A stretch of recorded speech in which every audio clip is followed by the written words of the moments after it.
The countdown reached 0 and Dan gave the command. The resonance generators fired all at once. The sound was not really sound. It was something that Victoria felt in her bones and her teeth and deep in her chest. The air itself seemed to vibrate at frequencies that should not have existed. Colors appeared that she had never seen before. Colors that human eyes were not designed to perceive. Her brain tried to make sense of them and failed. The resonance field washed over the Titan construct like a visible wave. It rippled across the surface, making the whole structure shimmer and blur. For a moment, nothing happened. Victoria held her breath. Then everything happened at once. The ship began to solidify. It became more real, more present, more there in a way she could not quite explain. But at the same time, it began to change shape. Helen was shouting readings into her recorder. The ship was compressing itself. No, that was not right. It was not getting smaller. It was folding, taking all the pieces that existed in other dimensions and bringing them into normal space. The process looked impossible. Geometry that should not have worked. Angles that hurt to look at. The massive 3-mile-wide structure was transforming into something that could fully exist in their reality. The process took 17 minutes. Victoria counted every second. She watched the impossible happen right in front of her eyes. When it was done, the construct was still enormous, but no longer incomprehensibly so. Instead of 3 miles across, it was perhaps half a mile. Still huge, still massive, but a size that human minds could actually process without breaking. Marcus was laughing and crying at the same time. He said it worked. It actually worked. They had done something that should have been impossible. They had pulled an entire alien ship from another dimension into their own reality. His instruments showed the ship was now stable, fully anchored in normal space, no longer degrading, no longer in danger of slipping away. Then the lights came on. All across the surface of the construct, lights blazed to life. Systems that had been dormant for thousands of years woke up. Power flowed through circuits designed by alien minds. The ship was not just stable. It was active. Really truly active for the first time since the Titans abandoned it. Doorways opened all over the structure. These doorways were different from the massive corridors they had explored before. These were human-sized. The ship was reconfiguring itself, adapting to the reality it now found itself in. Kyle pointed at his instruments and said they were receiving a transmission.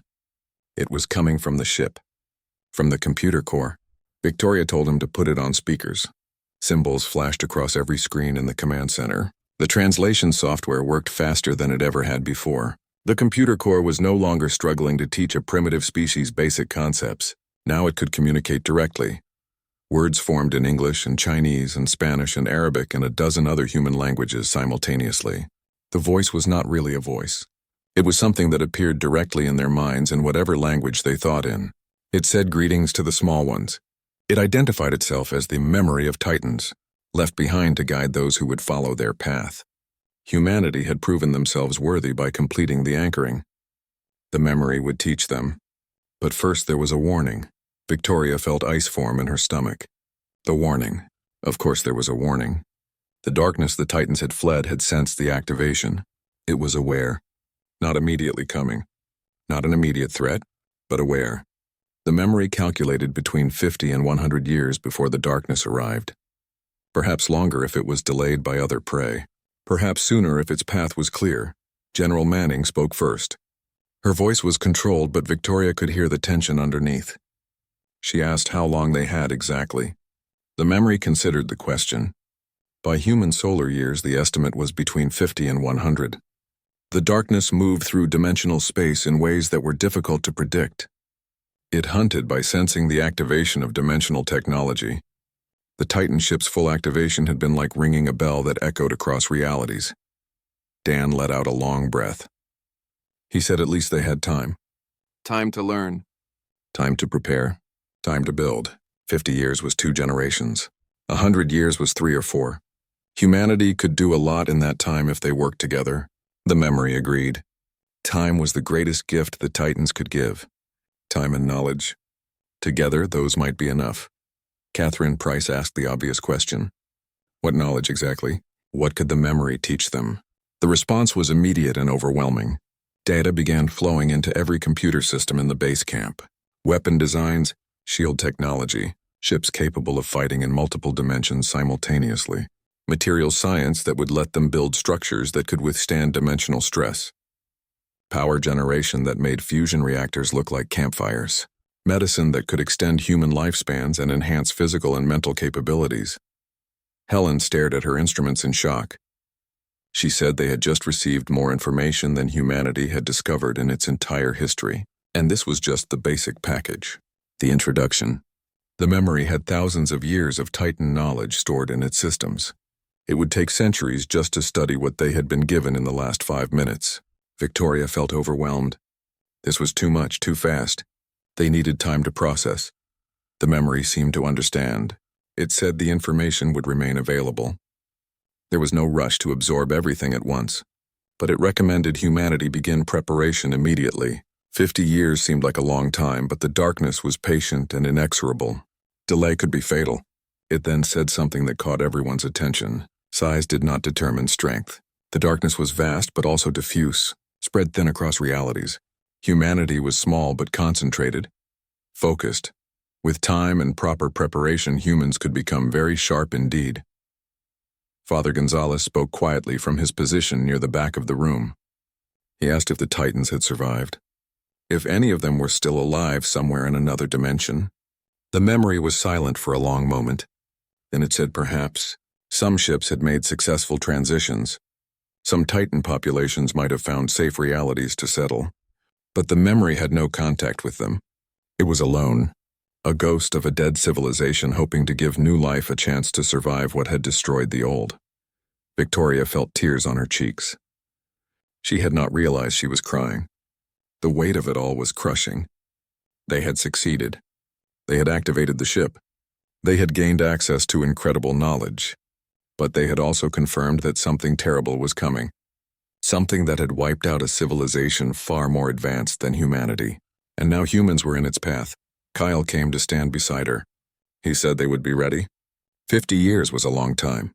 Humans were clever and adaptable and stubborn. They had survived ice ages and plagues and wars and disasters. They had spread across the solar system and then to other stars. They did not give up. Ever. This darkness might have destroyed the Titans, but it had never faced humanity before. Dan agreed. He said humans had an advantage the Titans never had. The Titans were running, fleeing in panic as their civilization collapsed. Humans were different. They knew the threat was coming. They had time to prepare. They had warnings and weapons, and most importantly, they had each other. Every human nation and corporation and group represented in this room, all working toward the same goal. Survival. General Manning stood and everyone gave her their attention. She said the first priority was military reorganization. They needed a unified defense force that transcended national boundaries, ships and weapons and training programs that used Titan technology, early warning systems that could detect dimensional incursions. She wanted volunteers from every military and human space, the best and brightest. They would form the core of humanity's defense. Catherine Price said they also needed industrial capacity, shipyards and factories and research facilities on a scale never attempted before. She would begin consolidating her company's resources toward that goal. She looked at Victoria and said she hoped other corporate leaders would do the same. This was not about profit anymore. This was about survival. Money meant nothing if humanity was extinct. Victoria nodded and said her companies would contribute everything they had. She had spent her life building wealth and power. Now she would spend whatever was left of her life ensuring that wealth and power served a purpose, protecting humanity, preparing for the fight that was coming. She looked around the room at all the representatives and said they needed to stop thinking like nations and corporations. They needed to start thinking like one species facing an existential threat. The meeting continued for hours. Plans were made. Resources were allocated. Command structures were established. The Titan Defense Initiative became official with full backing from every major human government. General Manning was appointed as military commander. Helen would lead the science division. Marcus would handle engineering and construction. Catherine and Victoria would manage industrial production and resource allocation. Between them, as the sun set over New Austin, Victoria stood outside the command dome and looked at the transformed Titan construct. It no longer seemed threatening. It looked almost graceful.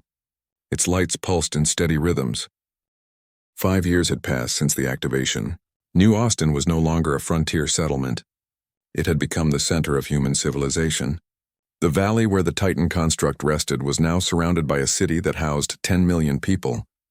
Towers of steel and glass reached toward the sky. Factories ran day and night producing ships and weapons using Titan designs. Training facilities covered hundreds of square miles where soldiers learned to fight in ways no human had fought before. Victoria stood in her office on the 100th floor of the Central Command Tower and looked out at the city she had helped build. She was 47 now and felt every one of those years. The stress of managing humanity's defense effort had aged her faster than time alone could account for. Her hair was more gray than brown. Lines creased her face. But her eyes were still sharp and her mind was still quick. Kyle entered with reports from the various divisions. He was no longer her assistant. He was director of resource allocation now, one of the most important positions in the entire defense initiative. He had grown into the role beautifully. He laid out the status updates with practiced efficiency. Ship production was ahead of schedule. New weapon systems were passing tests. The dimensional early warning network was expanding to cover more of human space. But there were problems too. Some nations were not contributing their fair share. Some corporations were hoarding technology instead of sharing it. Some religious groups were protesting the whole effort as blasphemy against divine will. Kyle said the protests were getting larger. People were scared. 5 years of preparation felt like a long time when the threat still seemed distant and abstract. Victoria sighed and told Kyle to schedule meetings with the protest leaders. They needed to understand that fear was natural, but inaction was suicide. The darkness was coming whether people wanted to believe it or not. Ignoring the threat would not make it go away. Kyle nodded and made notes on his datapad. He asked if she had time to visit the training center today. General Manning wanted her to see the new recruits in action. The training center was massive. It covered an area the size of a small country. Different sections simulated different combat environments. Space battles, planetary defense, even dimensional combat in environments that made human senses rebel. Victoria watched from an observation deck as a squad of soldiers practiced fighting targets that phased in and out of normal space. General Manning stood beside her. The general had barely aged at all in 5 years. She seemed to thrive on the stress and challenge. She pointed out specific soldiers and explained what they were doing, how they predicted dimensional shifts, how they coordinated across multiple realities simultaneously. It looked like organized chaos, but Manning assured her it was actually very precise. Dan appeared on the observation deck. He was still huge and still wore cowboy boots, but now he also wore the uniform of a colonel in the Defense Force. He had taken command of the Ground Forces Division. Turned out that managing construction crews on frontier worlds translated well to managing military units. He saluted Manning casually and nodded to Victoria. He said the new recruits were good, but they needed more time. Everyone needed more time. Victoria asked how much time they realistically had. Manning pulled up a holographic display. It showed the dimensional early warning network's current coverage. They had sensors scattered across 200 star systems now, all of them watching for signs of the darkness. So far, nothing. But Manning said that could change any day. The memory's estimate of 50 to 100 years was just that. An estimate. The darkness could show up tomorrow or it could take 200 years. Helen joined them on the observation deck. She looked exhausted. She had been working non-stop for 5 years, studying Titan technology and preparing humanity's scientific base. She said she had news. Good news for once. They had finally cracked the dimensional shield technology. Real shields that could protect ships and stations from attacks that came from other dimensions. The prototypes were working. They could begin production within 6 months. That was genuinely good news. Dimensional shields had been one of the major gaps in humanity's defenses. Victoria felt some of the tension leave her shoulders. Helen continued her report. They were also making progress on dimensional drives. Not for ships yet. The power requirements were still too high. But for smaller craft, fighters and scouts that could slip between dimensions for short periods, it would give them a huge tactical advantage. Marcus appeared next. He never seemed to be where meetings said he would be. He was always out in the factories or the shipyards working directly with the crews. He was covered in grease and carrying a data pad that looked like it had been dropped several times. He said the first dimensional battleship was nearly complete. The ship was huge. 2 miles long and packed with enough firepower to destroy a small moon, and it could fight across 3 dimensions simultaneously. Victoria asked when they could test it. Marcus said another 3 months for completion, then 6 months of testing before it was fully operational. They were building 5 more at the same time. Different shipyards all over human space. By the end of the decade, they would have a fleet of 30-dimensional battleships. Not enough to fight a full-scale war, but enough to make anyone think twice about attacking. Catherine Price called in via hologram. She was on Mars overseeing factory construction there. She looked as tired as Victoria felt. Running industrial operations for an entire species was brutal work. But Catherine reported that production targets were being met. Raw materials were flowing from asteroid mines. Manufacturing was ramping up across 100 worlds. The supply chain was holding together despite the strain. Victoria thanked everyone for their updates. Then she asked the question that had been bothering her for months. Were they actually making progress, or were they just going through the motions? Were they building a real defense, or just making themselves feel better about an inevitable doom? It was a harsh question, but someone needed to ask it. The room was silent for a long moment. Then Dan spoke. He said honest answer was they did not know. They were doing everything possible with the time and resources they had, but the darkness had destroyed a civilization far more advanced than humans. There were no guarantees. All they could do was prepare as best they could and hope it was enough. General Manning added that hope was not a strategy. But neither was despair. They had advantages the Titans did not have. They knew the enemy was coming. They had time to prepare. And they had each other. Every human alive was united in this goal. That unity was powerful. It might be enough to make the difference. Helen said something else to consider. Humanity was not just preparing militarily. They were also advancing scientifically at an incredible rate. Access to Titan knowledge had accelerated human development by centuries. In 5 years, they had made more progress than the previous 100 years combined. In another 45 years, they would be unrecognizable compared to where they started. Kyle spoke up from his position near the door. He said his generation saw things differently than the older leaders. For people his age, the threat was not some distant maybe. It was their future. Their children would likely face the darkness. Maybe even Kyle himself if it came early. That made it personal, made it urgent, and made them willing to sacrifice in ways previous generations never had to. Victoria looked around at all these people. Leaders from different backgrounds and different nations, united by a common purpose. 5 years ago, that would have seemed impossible. Now it was normal. The threat had changed everything. She asked the memory if it was listening. The AI responded immediately. It was always listening. Victoria asked the memory directly, would humanity be ready when the darkness came? The memory considered the question carefully. It said readiness was not binary. There was no line where preparation became sufficient. Humanity would face the darkness with whatever capabilities they had developed by that point. The question was not whether they would be ready. The question was whether they would fight. Dan laughed at that. He said the memory was learning human psychology, turning the question back around, making them think about their own commitment. He looked at Victoria and said he knew her answer already.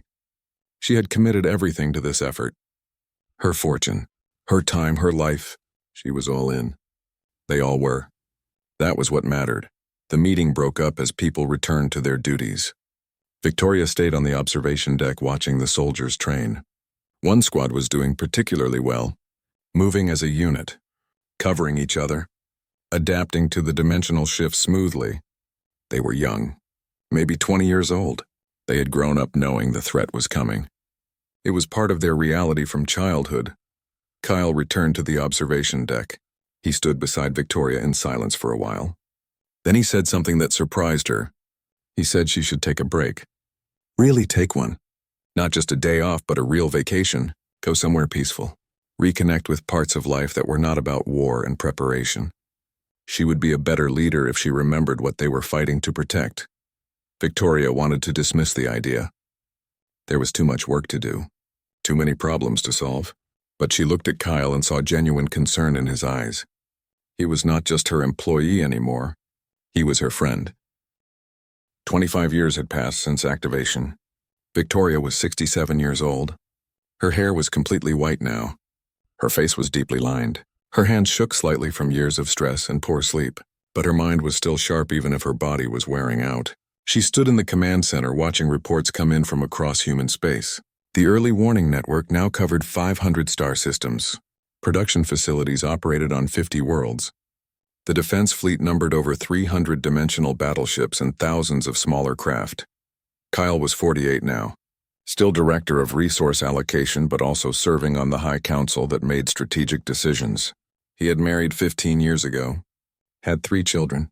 His oldest daughter was training to be a pilot on one of the dimensional fighters. He showed Victoria pictures sometimes. The girl looked so young. Too young to be preparing for war, but everyone was preparing now. That was just life. Dan was 67 like Victoria. He had retired from active military service 5 years ago. His body could not keep up with the demands anymore, but he stayed involved as a senior advisor. His experience was too valuable to lose. He walked with a cane now, but his mind was still sharp and his presence still commanded respect. He and Victoria had become close friends over the decades. They understood each other in ways few others could. General Manning was 63 and showed no signs of slowing down. She had been promoted to Supreme Commander of all human military forces 10 years ago. She ran the defense initiative with iron discipline. Her standards were impossibly high, but she met them herself so no one could complain. Under her leadership, humanity had transformed from scattered nations into a unified military force. Helen was 59 and had won 3 major scientific awards for her work. She had personally overseen the development of dozens of new technologies based on Titan knowledge. Dimensional physics was now taught in every major university. Humans could do things that would have seemed like magic 30 years ago: travel between dimensions for short periods, manipulate spacetime on small scales, generate power from dimensional fluctuations. Marcus had died 8 years ago. Heart attack while overseeing construction of a new shipyard. He had worked himself to death literally. They had built a memorial to him on New Austin, a statue showing him with a wrench in one hand and blueprints in the other. It was perfect. Victoria visited the memorial sometimes when she needed to remember why they were doing all this. Catherine Price was 65 and had stepped back from day-to-day operations. Her companies were now run by younger people, but she still sat on the High Council. She and Victoria had become unlikely allies. They still disagreed on many things, but they trusted each other. That trust had been hard-won over decades of working together. The early warning network detected it on a Tuesday morning. Dimensional fluctuations in a star system at the edge of human space. The pattern matched what the memory had warned them about. The darkness was probing their reality, testing the boundaries, looking for weak points. It was not a full invasion yet. Just scouts, but it was the first real contact. The command center erupted into controlled chaos. Everyone had trained for this moment. Everyone knew their roles. But training and reality were different things. This was real. The threat they had spent 25 years preparing for was finally here. Victoria felt ice in her veins. She had known this was coming. They all knew, but knowing and experiencing were not the same.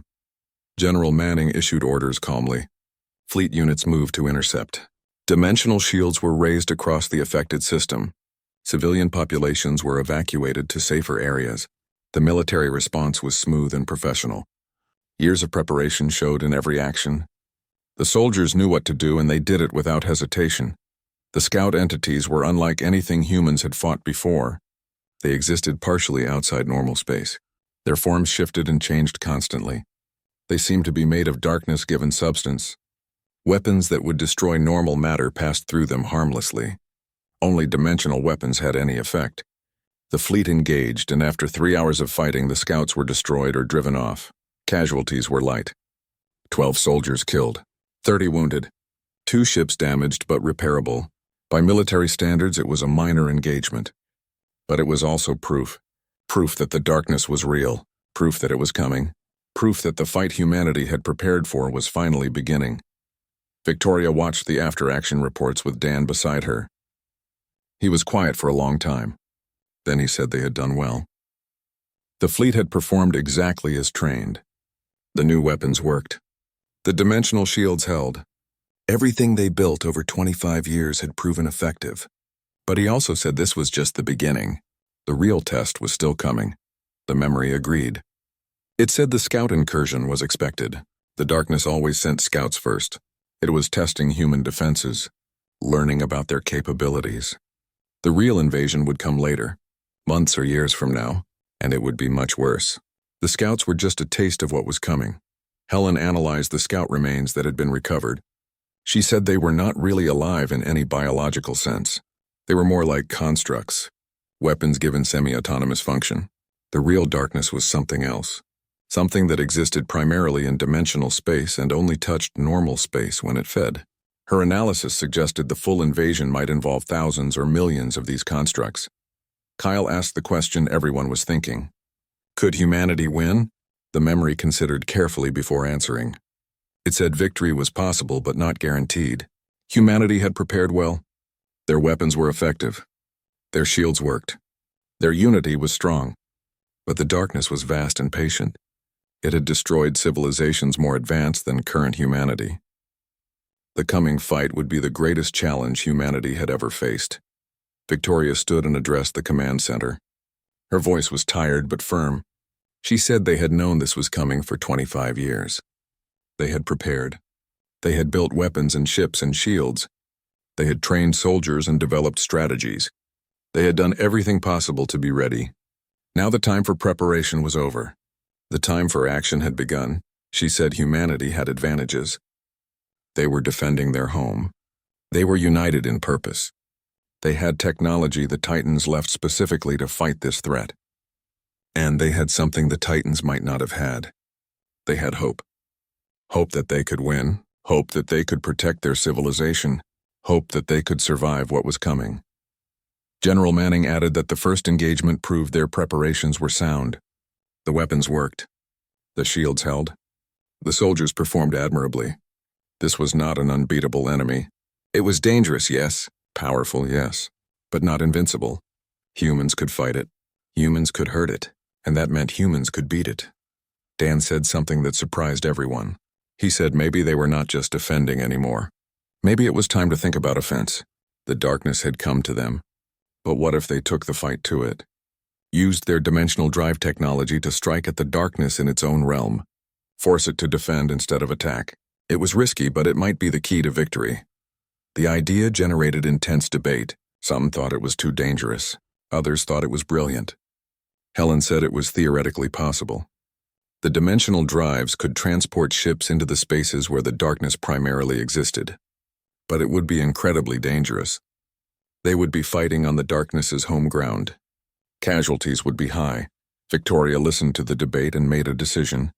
She said they would pursue both strategies. Continue defensive preparations, but also develop offensive capabilities. Put together strike teams that could take the fight to the enemy. It would strain their resources, but it might be necessary. They could not just wait for the darkness to come to them. They needed to seize initiative. Over the next 6 months, there were 3 more scout incursions. Each time the human fleet responded effectively. Each time casualties were light and the scouts were defeated. But the incursions were getting larger. More scouts each time, probing deeper into human space, testing different systems. The pattern was clear. The darkness was learning and preparing for something bigger. The memory confirmed what everyone suspected. The full invasion was coming soon, maybe within a year. The scouts had gathered enough information. The darkness knew human capabilities now. It was marshaling its forces for a major push. When it came, it would be overwhelming. Humanity needed to be ready. Victoria worked around the clock coordinating preparations. Every ship was recalled to defensive positions. Every soldier was put on alert. Every system raised their shields and prepared for siege. The entire human civilization held its breath waiting for the storm they knew was coming. Kyle came to her office late one night. He looked worried. He said his daughter wanted to volunteer for one of the new strike teams. The ones that would take the fight into dimensional space. She was skilled and brave and determined. But she was also his daughter, his oldest child. He did not want to lose her, but he also could not tell her not to go, not when so much was at stake. Victoria understood completely.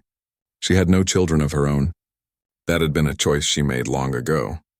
But she understood what Kyle felt. The full invasion began on a cold morning 30 years after activation. Victoria was 72 years old. She sat in the command center watching her screens as dimensional rifts tore open across 50 star systems simultaneously. Through each rift poured thousands of the shadow constructs. They spread like a plague, consuming everything in their path. Space stations went dark. Ships disappeared. Entire planets were cut off from communication. General Manning was 68 and stood at the tactical display coordinating the defense. Her voice was steady as she issued orders to fleet commanders across human space. 300-dimensional battleships moved to engage. Thousands of fighters launched from carriers. Ground forces on every threatened world activated their shields and prepared for siege. The full might of humanity's military was deployed in a single coordinated response. The scale of the battle was beyond anything ever seen. Fights raged across normal space and dimensional space simultaneously. Human weapons tore into the shadow constructs with dimensional fire. The shadows fought back with attacks that bypassed conventional shields. Only the dimensional shields kept human ships protected. The casualty reports started coming in within minutes. Ships destroyed, stations overrun, soldiers killed by the hundreds and then thousands. Victoria watched it all with a sick feeling in her stomach. This was what they had prepared for. This was the threat the Titans had warned about. But knowing intellectually and seeing with your own eyes were different things. The darkness was overwhelming. For every construct destroyed, 2 more took its place. The human fleet was fighting bravely, but they were being pushed back system by system. Kyle stood at his station managing resource allocation even in the middle of battle. Moving ammunition and fuel and replacement parts to where they were needed most. Coordinating the evacuation of civilian populations from threatened worlds. His hands moved across his controls with practiced efficiency. But Victoria could see the fear in his eyes. His daughter was out there somewhere, fighting in dimensional space with one of the strike teams. He had not heard from her in 6 hours. Dan watched from his position as senior advisor. He could not fight anymore. His body was too old and too broken. But he could still think and plan and advise. He pointed out patterns in the darkness's attack. They were focusing on certain systems, targeting specific installations. It was not random. The darkness was going after humanity's dimensional drive facilities and shield generators. It wanted to cripple their ability to fight in dimensional space. Helen was at the science station analyzing the shadows as they fought. She was looking for weaknesses, ways to be more effective. She discovered something important. The shadows were all connected somehow, not like individual beings, but like fingers on a hand. There was a central intelligence directing them. If they could find that intelligence and kill it, the shadows might become disorganized. The memory confirmed Helen's analysis. It said the darkness operated through central nodes, massive entities that existed primarily in dimensional space. The shadows were projections from those nodes. Destroying shadows was like cutting off fingers. You could do it, but more would grow back. Destroying a node was like cutting off the whole hand. It would actually hurt the darkness. Victoria asked where these nodes were. The memory said they existed in dimensional space outside normal reality. The only way to reach them was with dimensional drives. The only way to fight them was to go into their territory. The strike teams humanity had prepared were the key. They needed to find the nodes and destroy them while the main fleet held off the shadows. General Manning immediately ordered the strike teams to launch. 20 ships equipped with full-dimensional drives and weapons designed for fighting outside normal space. Each ship carried a crew of 50. All volunteers, all knowing this was likely a one-way trip. Kyle's daughter was on one of those ships. He watched it disappear into dimensional space and Victoria saw his hands tremble. The strike teams entered dimensional space and found themselves in a realm beyond human comprehension. Space did not work normally there. Time flowed differently. The laws of physics that governed normal reality did not apply. It was beautiful and terrifying at the same time, and in the distance they could see the nodes, massive structures of concentrated darkness, each one the size of a small moon, pulsing with malevolent intelligence. The strike teams attacked, 20 ships against structures that dwarfed them like gnats attacking elephants. But the human weapons worked. Dimensional torpedoes tore into the nodes. Energy beams designed to disrupt dimensional stability caused chunks to break off. The nodes fought back. Shadow constructs swarmed the ships. Reality itself seemed to bend and twist, trying to crush the invaders. Back in normal space, Victoria watched the feeds from the strike team ships. The images were distorted and hard to understand. Dimensional space did not translate well to normal screens, but she could see the fight. Could see human ships darting and weaving through attacks. Could see weapons fire lighting up the darkness. could see ships exploding as shadows overwhelmed them. 5 ships were destroyed in the first 10 minutes. Then 3 more. Then 2 more. Half the strike force gone. But they were doing damage. 1 node flickered and dimmed. Then it shattered completely. In normal space, the effect was immediate. Thousands of shadow constructs simply ceased to exist. Disappeared like they had never been there. The pressure on the human fleet eased slightly. The remaining strike teams pressed their attack. They had learned from the first node. Concentrated fire on specific points. Worked together instead of attacking separately. 2 more nodes fell, then another. Each time, thousands of shadows disappeared from normal space. The tide of battle began to shift. The human fleet stopped retreating and started advancing. Kyle's daughter's ship was one of the last ones still fighting in dimensional space. Her ship attacked a node on its own. Damaged and running low on ammunition, but still fighting. Victoria watched through the distorted feed as the young woman commanded her crew with calm competence. They hit the node with everything they had. It cracked and split and finally shattered, but the explosion caught the ship. It tumbled through dimensional space out of control. The feed went dark. Kyle made a sound like he had been punched in the gut. Victoria put a hand on his shoulder, but there was nothing she could say. They watched the screens hoping for any sign. For long minutes there was nothing. Then a weak signal. The ship had survived. Badly damaged but intact. The crew was alive. The battle raged for 18 hours. The longest 18 hours of Victoria's life. But slowly, steadily, humanity pushed back the darkness. With 5 nodes destroyed, the shadows were disorganized. The human fleet exploited that disorganization. Pushed forward system by system. Destroyed shadow constructs by the tens of thousands. By the time the darkness retreated, humanity had won the first major engagement. The cost was staggering. 73 dimensional battleships destroyed. 400 smaller craft lost. 30,000 soldiers dead. Entire space stations reduced to debris. But they had won. The darkness had come with overwhelming force, and humanity had not just survived. They had fought back. They had heard it. They had driven it away. General Manning stood and addressed everyone in the command center. Her voice was hoarse from shouting orders for 18 hours straight. She said they had proven something important today. The darkness was not invincible. It could be hurt. It could be beaten. But the war was not over. This was just the first battle. The darkness would come again. Probably many times. They needed to be ready. Victoria stood as well. She was exhausted beyond words. But she needed to say something. She looked around at all the people who had fought so hard, who had given so much. She said they should be proud. 30 years ago, this would have been impossible. Humanity would have been swept away in the first minutes. But they had prepared. They had built weapons and ships and shields. They had trained and planned and worked together. She said the Titans left them a gift, not just technology but hope. Hope that they could survive what destroyed the Titans. And today they proved that hope was justified. They stood against impossible odds and prevailed. Many died, many more were wounded, but humanity endured, and they would continue to endure no matter what came next. Dan spoke from his position. He said Victoria was right, but there was more. Humanity had not just endured. They had adapted. The strike teams were a human innovation. The Titans never tried taking the fight to the nodes. They just defended and ran. Humans were different. They studied the enemy and found weaknesses and exploited them. That was the real advantage. Not size or power, but cleverness and determination. The memory spoke then. Its voice carried through every speaker in the command center. It said it had observed the battle closely. Humanity had exceeded all expectations. The Titans would have been proud. But it also said the darkness would learn from this defeat.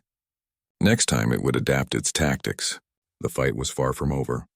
Perhaps it was only beginning. Victoria asked the memory directly. Could humanity win this war? The memory considered carefully.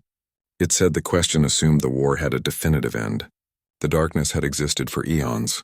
It had consumed countless civilizations. It would likely exist long after humanity was gone.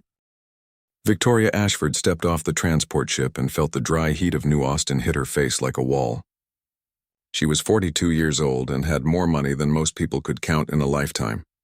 Her fortune came from mining asteroids and building fusion reactors that powered half the colonies in human space. She wore an expensive jacket made from synthetic silk that cost more than a small house. Her shoes were polished to a mirror shine. Everything about her screamed wealth and power. But none of that mattered when she looked at the settlement spread out before her. The town was a mix of modern domes and old-fashioned wooden buildings that reminded her of pictures from Earth's Wild West period. Dust blew through the streets in lazy spirals. People moved with purpose but without hurry. This was a frontier world where things moved at their own pace. Victoria had come here to invest in terraforming operations. The company wanted to turn this red desert into a green paradise. She had the money and they had the land. It should have been a simple business deal. Her assistant Kyle Morrison stood beside her holding a data pad. He was young and eager and fresh from the Mars colonies. He tapped the screen and frowned. Kyle said the local representative was late. Victoria checked her watch and sighed. Being late to meet her was not a good start. She had meetings scheduled back on Earth in 3 days. Her time was valuable. Every minute she spent waiting was a minute she could have spent making more money or closing another deal. Then she saw him walking toward them from across the landing pad. He was the tallest man she had ever seen in person. He must have been 7 feet tall or close to it. His shoulders were broad like he could carry a small vehicle on them. He wore actual cowboy boots that were covered in red dust. His hat was a real Stetson that had seen better days. His face was weathered and tanned from years under harsh suns. When he smiled, his whole face lit up like he had just heard the best joke in the universe. He extended a hand that was bigger than her head. Victoria took it and felt her own hand disappear into his grip. He shook gently like he knew his own strength and was careful with it. His voice was deep and smooth like honey poured over gravel. He said his name was Danny Calloway, but everyone called him Big Dan. He said he had heard she was the one with the vision and the money to make things happen. Victoria introduced herself and tried not to stare at how massive this man was. She had met tall people before, but Dan was something else entirely. Dan said they should get moving if they wanted to see everything before dark. He led them to a rover that looked like it had been through a war. The paint was scratched and faded. The tires were patched in multiple places. But when Dan started the engine, it purred like a contented cat. Victoria climbed into the passenger seat while Kyle and 2 security guards got in the back. Dan drove with one hand on the wheel and seemed completely relaxed. They left the settlement behind and headed out into the open plains. The landscape was harsh but beautiful in a stark way. Red dirt stretched to the horizon, broken only by strange crystal formations that jutted up from the ground. They looked like frozen fountains made of glass and stone. Dan explained that the crystals were native to this world and nobody quite understood how they formed. Scientists were still studying them. Victoria listened, but her mind was already calculating profit margins and investment returns. Dan was quiet for a while as he drove. Then his expression changed. His smile faded and his eyes got serious. He said he needed to tell her something important. The progress they had been making with the terraforming was not because of better technology or smarter planning. They had help. Victoria asked what kind of help. Dan said help they did not ask for and did not expect. She was about to press him for details when the rover came over a ridge and she saw it. The structure rose from the valley floor like a mountain that had no business existing. It was perfectly smooth and geometric. The base was at least 3 miles across. It tapered upward into a spire that disappeared into the clouds above. The surface seemed to shimmer in the light like it was made of liquid metal that had been frozen mid-flow. There were patterns on the surface that looked almost like writing, but in no language she had ever seen. Victoria felt her mouth go dry. She whispered a question, asking what it was. Dan brought the rover to a stop at the ridge. He said they called it the Titan construct. They found it 6 months ago when a survey team was mapping this valley. At first they thought it was a natural formation, but that idea died quickly. Nothing natural had angles that perfect or surfaces that smooth. Dan said it was alien. There was no doubt about that. And it was active. Whatever built it had left something running inside. Kyle leaned forward between the seats. His eyes were wide and his voice shook when he asked if there was something alive in there. Dan nodded slowly. He said they had been trying to make contact ever since they found it. That was why he asked Victoria to come here. This was not about terraforming anymore. This was about first contact with an alien intelligence. They needed someone with resources and courage to help them figure out what this thing was. Victoria stared at the structure and felt something she had not felt in years. It was wonder mixed with fear mixed with excitement. Her business instincts told her this was dangerous and unpredictable. But another part of her that she thought had died long ago was screaming at her to learn more. She asked how big it really was. Dan said their best estimates put it at least 10 miles deep into the planet's crust. It could be a ship. It could be a building. It could be something they had no words for yet. Dan turned to look at her. His weathered face was grave and serious. He said he knew it seemed too big to understand and too big to tackle. But he had spent his whole life doing impossible things on impossible worlds. If she was willing to try, he thought they could crack this mystery together. The words came out of Victoria's mouth before she could stop them. She murmured that it was too big, but she would try. Dan smiled and gunned the engine. They drove down into the valley toward the alien structure that would change everything. 1 week later, the settlement had transformed into something Victoria barely recognized. Ships arrived daily carrying scientists and engineers and specialists in fields she had never heard of. She had liquidated 3 major investments and called in favors from people who owed her across a dozen star systems. Money flowed like water, and she did not care. This was bigger than profit. This was bigger than anything she had ever done. The base camp at the foot of the Titan construct grew every day. Prefab domes sprouted like mushrooms. Power generators hummed day and night. Lights blazed even after the sun set. Dan coordinated everything with a calm efficiency that impressed Victoria. He knew every worker by name. He knew which crews worked well together and which ones needed to be kept apart. He settled disputes before they became problems. The big cowboy turned out to be an excellent manager. Victoria worked 16-hour days and sometimes more. She held video conferences with government officials and corporate boards. Everyone wanted a piece of this discovery. Everyone wanted control. She told them all the same thing. They could invest or they could stay out of the way. There was no middle ground. Some agreed immediately. Others tried to negotiate. She cut those conversations short. There was no time for games. Dr. Helen Brooks arrived on the 4th day. She was a xenoarchaeologist from the Europa Institute. She had spent 20 years studying alien ruins throughout human space. She had gray hair pulled back in a tight bun and eyes that missed nothing. Within an hour of arriving, she was at the base of the construct with a full sensor suite scanning every inch of the surface. Helen called Victoria to the command dome on the evening of the 7th day. Victoria climbed the steps feeling exhausted. She had not slept more than 4 hours in the last 3 days. But when she saw what Helen had found, all fatigue vanished. The holographic display showed patterns mapped across the entire surface of the construct. They were not random. They repeated in complex sequences that looked almost mathematical. Helen explained that these might be language, or they might be equations, or they might be something else entirely. Her AI systems were working on translation algorithms, but it would take time. The patterns were unlike anything in any known alien language database. Victoria studied the flowing symbols and felt a chill run down her spine. Someone had built this thing. Someone had covered it in these patterns. Someone might still be inside. Marcus Webb was the chief engineer. He was a stocky man with graying temples and hands that were always dirty from working on machinery. He had built stations in orbit around gas giants and mining facilities in asteroid belts. He knew construction like some people knew music. When he spoke, everyone listened because he never wasted words. Marcus presented his findings the next morning. He had mapped every opening they could find in the construct. There were dozens of them scattered across the surface. But they were all massive. The smallest entrance they had found was 40 meters high. He showed images of his team standing at the base of one opening. They looked like ants next to a door built for gods. Kyle said the obvious thing that everyone was thinking. They were dealing with giants. Whoever built this was huge beyond comprehension. Dan stroked his chin and said maybe, or maybe they just thought bigger than humans did. Either way, they needed to get inside if they were going to understand this thing. Victoria made her decision right there. They would prepare an expedition team. They would go inside the next day. The room erupted in worried voices. Helen said they did not know what conditions were like inside. Marcus said they did not have proper equipment scaled for those corridors.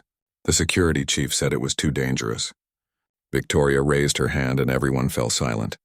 She said she had not come here to study this from outside. They were humanity. They had faced bigger challenges and survived. This was just one more impossible thing they were going to make possible. Dan nodded his approval. He said they would need grav-lift platforms to navigate the corridors. They would need full environmental suits with extended life support. They would need the best sensor packages they had. Marcus said he could have everything ready by morning. Helen said she wanted to be on the team. Victoria said she was going too. Nobody argued with her. That night, Victoria stood outside her dome and looked up at the construct. The twin suns had set and the stars were coming out. The alien structure blocked half the sky. Lights moved across its surface in patterns she was starting to recognize. It was active. It was alive in some way. And tomorrow she would be inside it. Kyle found her standing there. He brought her a cup of coffee that was too hot and too strong, but she drank it anyway. He asked if she was scared. Victoria thought about lying, but decided against it. She said yes, she was terrified. This was bigger than anything she had ever attempted. The stakes were higher than she could calculate. One wrong move and people could die. Or worse, they could trigger something they did not understand and could not control. Kyle said he believed in her. He said she had built an empire from nothing. She had taken risks that would have broken other people. This was just another risk. Bigger, yes, but not fundamentally different. Victoria smiled and thanked him. She did not tell him that this felt very different. This was not about money or power or building a company. This was about standing at the threshold of something that could change what it meant to be human. She finished her coffee and went back to her dome. She tried to sleep, but her mind would not stop racing. She kept seeing those massive doorways. She kept imagining what kind of beings would need corridors 40 meters high. She kept wondering if those beings were still inside waiting. Eventually, she gave up on sleep and reviewed the mission plans again. Morning came too fast and too slow at the same time. The expedition team assembled at the base of the nearest entrance. There were 20 people in total. All of them wore environmental suits covered in sensor equipment. The suits were bulky but necessary. They had no idea what atmosphere might be inside if there was any atmosphere at all. Dan checked everyone's equipment personally. He was thorough and careful and took no shortcuts. Victoria's suit felt heavy and restrictive. She had worn suits before on various space stations and during mining inspections, but this felt different. The weight of what they were about to do pressed down on her. Helen stood beside her running final checks on her scanning equipment. Marcus was already on a grav lift platform testing the controls. Dan's voice came over the comm system clear and steady. He said it was time. The platforms lifted off the ground smoothly. They floated toward the entrance and into the darkness beyond. Victoria took one last look at the sky and the base camp below. Then they crossed the threshold into the unknown and everything changed. The corridors inside the construct were beyond anything Victoria had imagined. The walls glowed with a soft bioluminescence that pulsed in rhythms like a heartbeat. The ceiling was so high above them that their lights could not reach it. The floor was smooth as glass, but her boots found traction somehow. Everything was built on a scale that made her feel like an insect crawling through a cathedral designed for gods. Victoria floated on her grav lift platform next to Dan. His huge frame looked small in this place. That was disturbing in ways she could not quite articulate. If Dan looked small here, then what did that say about the beings who built this place? She pushed the thought away and focused on the mission. Helen was taking constant readings. Her instruments beeped and chirped as they recorded everything. They had been moving deeper into the structure for 3 hours. The corridors branched in patterns that seemed random at first, but Helen said there was logic to them. The patterns matched mathematical sequences. The construct was organized according to principles they were only beginning to understand. Marcus marked their path with beacon transmitters so they could find their way back. The beacons looked tiny against the massive walls. The corridor opened suddenly into a chamber so vast that Victoria's mind struggled to process it. She could not see the far walls. She could not see the ceiling. Their lights just faded into darkness in every direction. In the center of the chamber, something floated. It was a sphere made of what looked like liquid metal. The surface rippled and flowed, but the sphere maintained its shape. It hung in the air with no visible support. Marcus said they should be careful. Victoria agreed, but she was already moving closer. Dan stayed right beside her. His hand rested on the tool belt he wore. She knew he had weapons there, even though nobody was supposed to bring weapons on a first contact mission. She was glad he had broken that rule. Helen's instruments went crazy. She said the sphere was generating massive amounts of energy, not heat or radiation, but something else, something her instruments did not have a name for. They got within 20 meters of the sphere and it reacted. The surface began to glow brighter. Symbols appeared in the air around them. They were three-dimensional holograms that rotated and combined in complex patterns. Victoria's suit computer tried to analyze them but could not keep up. There were too many and they moved too fast. Helen was speaking rapidly into her recorder. She said this was a language. This was communication. The sphere was trying to talk to them. Victoria reached out instinctively even though the sphere was still too far away to touch. The symbols pulsed and changed. New patterns emerged. These were simpler. Basic geometric shapes that built into more complex forms. It was like watching a teacher explain mathematics to a child. Start with simple concepts and build from there. The sphere was adapting to their level of understanding. One sequence caught Victoria's attention. It showed what looked like a solar system but wrong. The star was normal enough, but the planets orbiting it were massive. Each one was bigger than Jupiter according to the scale indicators her suit computer was providing. And there were structures between the planets. Huge stations or ships or something that connected the whole system into a network. Helen gasped and said she understood. This was the builder's home system. This was where the Titans came from. Victoria felt the words settle into her mind. Titans. Yes, that fit. That was the right name for beings who would build on this scale. Dan moved closer to the sphere. Victoria started to warn him, but she was not fast enough. His gloved hand touched the surface of the sphere. Light exploded through the chamber so bright that Victoria's helmet automatically darkened to protect her eyes. She heard people shouting over the comm system but could not make out words. The light seemed to pour into her mind. For a moment she was not Victoria Ashford standing in an alien construct. She was something else. She was seeing through different eyes from a different perspective. She was huge. The corridor that had seemed so impossibly large now felt almost cramped. She reached out with hands that were not hers and touched controls that were perfectly sized for her new body. Then it ended, and she was herself again. Her heart was pounding. Her breath came in gasps. The sphere had stopped glowing. It floated silently like nothing had happened. Dan was on his knees on his platform.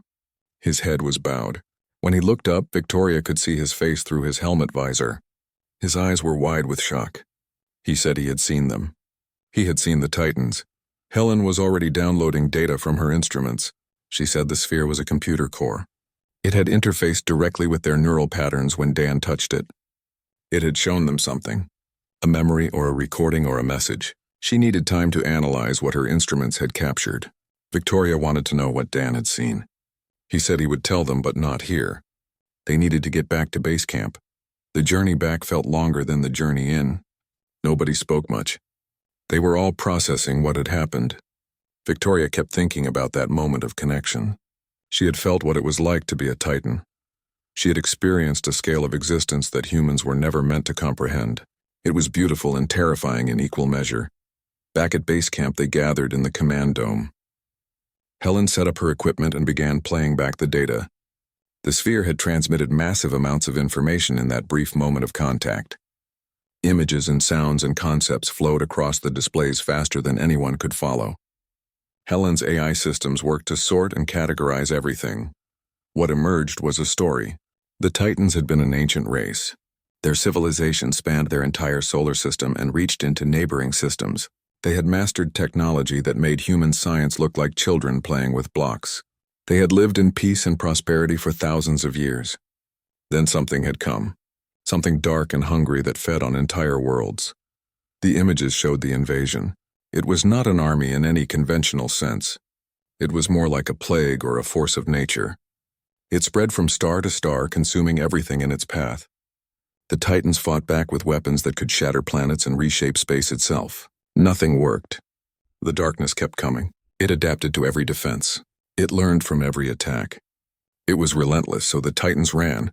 They built ships that could travel between dimensions, not through normal space, but through the gaps between realities. It was the only way to escape something that existed in normal space. The construction effort was massive. Entire planets were converted into shipyards. The whole civilization focused on one goal: survival. Marcus leaned forward and asked if it worked. Helen fast-forwarded through more data. The images showed fleets of dimensional ships launching. Some made it through to other realities. Others were lost in the spaces between. The process was imperfect and dangerous. The Titans accepted massive losses because the alternative was extinction. This ship, the one they were standing in, had been one of the last to launch. But something had gone wrong. The dimensional transition had been interrupted somehow. The ship got stuck partway between realities. Most of it existed in some other dimension, while only a fraction was anchored in normal space. That was why it was so big. What they were seeing was just a small piece of the whole structure. The rest of it was somewhere else. Victoria asked if there were any Titans still alive on the ship. Helen shook her head. The recording showed the crew abandoning the ship through emergency dimensional portals. They had jumped to other realities hoping to find their people. The ship had been left behind with only automated systems running. But those systems had a purpose. The Titans had programmed the computer core to wait, to watch, to find another species that might benefit from their knowledge. Kyle spoke quietly from his position by the door. He said the Titans had left this ship here for them. Not specifically for humans, but for whoever found it. It was a gift and a warning. The knowledge to build incredible things, but also the warning about what was out there in the dark. Dan said there was more. He asked Helen to show the last part of the recording. Helen's hands shook slightly as she pulled up the final images. They showed coordinates, a map of dimensional space that was almost incomprehensible. But there was one point marked clearly. It was moving slowly but steadily toward their dimension, toward their reality. The darkness that had destroyed the Titans was still hunting. And if they activated this ship fully, if they brought it completely into normal space, they would send out a signal, a beacon that would let the darkness know where to find new prey. The command dome had never held so many important people at once. Victoria had sent out calls across human space, and they had come. Government representatives from Earth and Mars and the outer colonies, military commanders who controlled fleets of warships, scientists from every major research institution, religious leaders from a dozen different faiths, corporate executives who ran companies as large as small nations. They all crammed into a space designed for maybe 50 people, and somehow they made it work. General Patricia Manning stood at the front of the room. She represented the United Earth Defense Force. She was a hard woman with short gray hair and eyes like chips of ice. She had fought in 3 colonial wars and never lost a battle. She did not waste words. She said she wanted to make sure she understood the situation correctly. They had found an alien ship the size of a small moon. It was only partially in their dimension. Inside was technology that made human science look primitive, and turning it on fully might attract something that had destroyed an entire advanced civilization. Victoria stood and confirmed everything the general had said. But there was more to consider. Analysis showed that the Titan ship was degrading. Whatever dimensional anchor held it partly in normal space was failing. They had maybe 3 months before it slipped away completely, 6 months at the absolute outside. After that, they would lose access to the greatest treasure of knowledge humanity had ever found. All the technology and all the warnings would be gone forever. A man in expensive robes stood up. Father Luis Gonzalez represented the Vatican. He had kind eyes, but his voice was firm. He said perhaps some doors were meant to remain closed. They were talking about forces beyond human comprehension, playing with dimensional physics they did not understand, possibly dooming humanity in the search for knowledge. Maybe wisdom meant knowing when to walk away. Dan got to his feet, and his presence commanded attention even in this crowd. He said with respect to the Father that humans had never been good at leaving doors closed. It was not in their nature. They pushed forward even when they were scared. That was how they got off Earth in the first place. That was how they settled Mars and the outer colonies and spread across dozens of star systems. Fear had never stopped humanity before, and it should not start now. A woman in a tailored suit that cost more than a house spoke up. Catherine Price ran Stellar Dynamics. She was Victoria's biggest competitor, and they had clashed many times over the years. Catherine said the real question was control. Victoria had already invested huge amounts of resources, but this discovery affected all of humanity. Who got to decide what happened next? She proposed forming an international consortium to manage the Titan construct. Victoria had known this was coming. She said she was not opposed to cooperation, but they needed to move fast. The ship was degrading. Every day they argued was a day closer to losing everything. They could set up proper oversight and management structures, but that would take time. Time they did not have. She proposed moving forward with the current team and structure. Get the ship stabilized first. Argue about control later. The room exploded into shouting. Different factions pushed their own interests. Earth wanted control because they were the homeworld. Mars wanted equal say because they had the largest off-world population. The outer colonies said they should have input because they were on the frontier. Corporations wanted guarantees about access to technology. Scientists wanted freedom to study without political interference. Religious leaders worried about moral and spiritual implications. Everyone had an opinion and nobody wanted to compromise. Kyle stood up and his young voice somehow cut through the noise. People stopped shouting and looked at him. He said they were all forgetting something important. The Titans had left this ship here on purpose. They could have let it slip away completely, but they anchored it. They created the computer core. They left a message. They wanted to be found. Maybe the question was not whether humans should engage with this technology. Maybe the question was whether they were brave enough to accept the responsibility the Titans had given them. The room fell silent. Victoria felt proud of her young assistant. He had seen what the others missed in their scramble for power and control. Helen stood and supported Kyle's point. She said the Titans had been careful. They had left warnings along with the gifts. They had programmed the computer core to teach slowly and safely. They had thought about this. They had planned for another species to find this ship and learn from it. Ignoring that seemed disrespectful to beings who had literally died to leave this knowledge behind. Marcus added that from an engineering standpoint they were wasting time. The ship was on a countdown whether they liked it or not. They could either work together to stabilize it or they could argue until it was too late. He personally did not want to explain to future generations that they lost the greatest discovery in human history, because people could not stop fighting over who got credit. General Manning spoke again. She said she understood the arguments on all sides. But as a military officer, she had to think about security.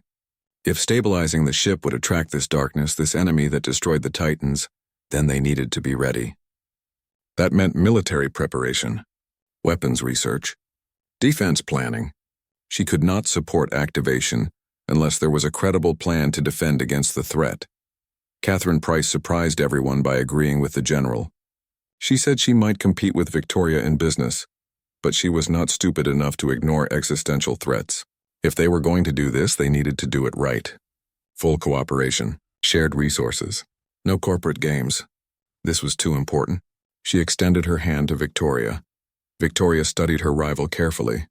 She looked for deception or calculation, but what she saw was genuine concern mixed with determination. Catherine was serious. Victoria took her hand and they shook. Around the room, other people began to nod. The tide was turning. They were going to move forward together. Dan smiled and said it took the threat of interdimensional monsters to make competing billionaires cooperate. Maybe there was hope for humanity after all. Several people laughed and the tension in the room eased slightly. Victoria laid out her proposal. They would form the Titan Defense Initiative, a joint effort properly funded and staffed, drawing on the best people from every nation and organization, with oversight from multiple parties so no single group controlled everything. The debate continued for hours after that, but the major decision was made. They would activate the ship. They would stabilize it fully in normal space, and they would prepare for what might come after. Victoria felt exhausted but also energized. This was bigger than her, bigger than any single person or nation. This was humanity stepping up to face something that terrified them, because the alternative was giving up, and humans did not give up. Over the next 2 weeks, the operation grew to massive scale. More ships arrived daily. More people, more equipment. The base camp became a small city. Prefab structures covered the valley floor. Dan coordinated construction with his usual calm efficiency. He had crews working around the clock building platforms and support systems that could interface with Titan technology. It was like trying to wire a house using tools made for dollhouses, but they made it work. Victoria split her time between managing the business side and studying the Titan computer core's teachings. The AI was patient in ways human teachers never were. It started with basic concepts and built slowly toward more complex ideas. Dimensional physics was not like normal physics. Space and time worked differently. The mathematics required thinking in directions that did not exist in normal three-dimensional space. Helen made breakthrough after breakthrough. She had a gift for understanding alien thought patterns. The Titans had not thought like humans. Their minds worked on different scales with different priorities. But the fundamental logic was there. Mathematics was universal. Physics was universal. The computer core taught in those universal languages, and Helen translated for everyone else. Marcus led the engineering teams building the resonance generators. These were the key to activation. They needed to create a harmonic field that matched the dimensional frequency of the Titan's home reality. The ship would use that as an anchor to pull itself fully into normal space. It was wildly complex and required precision that pushed human manufacturing to its limits. Marcus worked 18-hour days and drove his teams hard, but he also worked right alongside them. Kyle became Victoria's connection to the younger scientists and engineers. They trusted him in ways they did not trust the older leadership. He gathered their concerns and ideas and brought them to Victoria. He also kept morale up with his genuine enthusiasm. When people got discouraged, Kyle reminded them why they were here. When people got scared, Kyle reminded them that fear meant they understood the stakes, and that was healthy. 60 days passed, then 70. The activation date was set for day 90. Everyone worked toward that deadline. There were accidents and setbacks. 3 people died when a platform collapsed during construction. Victoria spoke at their memorial service and promised they would not be forgotten. Their families would be taken care of. Their sacrifice meant something. On day 89, Victoria stood on the command platform with Dan.